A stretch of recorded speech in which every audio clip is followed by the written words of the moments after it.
বাসায় সবসময় দেখা যায় সবার পছন্দ মতন সব কিছু আয়োজন করে রান্নাবাড়া করা হয়, তবে মায়ের পছন্দ মতন কোনো সময় রান্নাবাড়া করা হয় না এবং মারাও নিজেও মুখ ফুটে বলবে না এই জিনিসটা খুব বেশি খেতে ইচ্ছা করতেছে।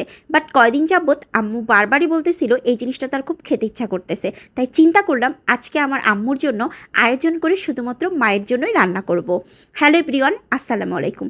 আশা করি সবাই ভালো আছেন। আলহামদুলিল্লাহ, আল্লাহর রহমতে আমরাও ভালো আছি। প্রথমে 3 কেজি দুধ নিয়ে নিলাম। দুধ নিয়ে নেওয়ার পরপরই ওইখানে দিয়ে দিছিলাম আমি আলো চাল বা আতপ চাল, প্রায় 1 কৌটোর মতন, মানে হচ্ছে 1 পোয়া 250 গ্রাম দিয়ে খুব সুন্দর করে নাড়াচাড়া করে নিলাম। প্রায় 10 মিনিটের মতো জাল করার পরে যখন দেখলাম যে চালটা ভালো করে ফুটে গেছে, ওই সময় দিয়ে দিলাম খেজুরের গুড়। এইভাবে আসলে ক্ষীর রান্না করতো আমাদের গ্রামেতে, মানে যশোরে। তো যশোরে যারা থাকে তারা জানবে যে প্রায় শীতের সময় এইভাবে আসলে ক্ষীর রান্না করা হয়। বাট ঢাকায় আসার পর থেকে আম্মু আসলে এই ক্ষীর রান্নাটা খাওয়া একেবারে ভুলেই গেছে, কারণ খাঁটি খেজুরের গুঁড়ো পাওয়া যায় না, খাঁটি দুধও আসলে পাওয়া যায় না। তার জন্য আসলে এইভাবে আয়োজন করে এই ক্ষীরটা রান্না করাও হয় না। তবে খাঁটি খেজুরের গুঁড়ো ছিল, দুধও ছিল এবং নারকেল আমি কিনে নিয়ে আসছিলাম। তাই চিন্তা করলাম মায়ের পছন্দ মতনই সব কিছু রান্না করে দিই, সব থেকে বেশি ভালো হবে। জাল করতে করতে যখন একদম দুধ ঘন হয়ে গেছে, চালও ফুটে গেছে, গুড়টা ভালো করে গলে একদম মিক্সড হয়ে গেছে, তখন এই পর্যায়ে দিয়ে দেব নারকেলগুলা। নারকেল পুরো একটা নারকেল কুড়ায় রাখছিলাম ফ্রিজে, সেটা একদম ঢেলে দিয়ে দিলাম।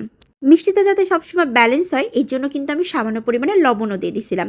দিয়ে খুব সুন্দর করে একদম লো হিটে আস্তে আস্তে প্রায় 15 থেকে 20 মিনিটের মতো জাল করে নিব, যাতে নারকেলের সাথে চালের সাথে একদম গুড়ের সাথে ভালো করে মিক্সড হয়ে খুব সুন্দরভাবে আমার রান্নাটা কমপ্লিট হয়ে যায়।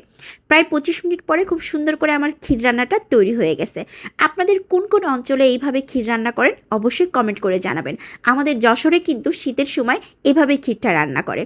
প্রথমে নাফিসাকে টেস্ট করতে দিলাম। নাফিসা খাওয়ার পরে বলল মাশাআল্লাহ, অনেক মজা হয়েছে। তবে আমার আম্মুকে ক্যামেরার সামনে আনি নাই। আমার আম্মু প্রচণ্ড পরিমাণের খুশি হয়েছে ক্ষীর রান্না করাটা দেখে, এবং আমার আম্মু অলমোস্ট 2 বাটি ক্ষীর খেয়ে ফেলছে। আলহামদুলিল্লাহ, মাঝে মাঝে মার জন্যও কিন্তু একটু কম বেশি রান্না করতেই হয়, আর মায়েদেরও কিন্তু মাঝে মাঝে একটু খুশি করতে হয়। সবসময় মায়েরা সন্তানের জন্য এবং ফ্যামিলির সবার জন্য চিন্তা ভাবনা করে সব রকমের রান্নাবাড়া করে, কিন্তু নিজেদের জন্য কিন্তু কখনোই তারা কোনো কিছু করে না। তাই মাঝে মধ্যে আমি আমার মায়ের পছন্দ মতন এটা সেটা তৈরি করে দিই।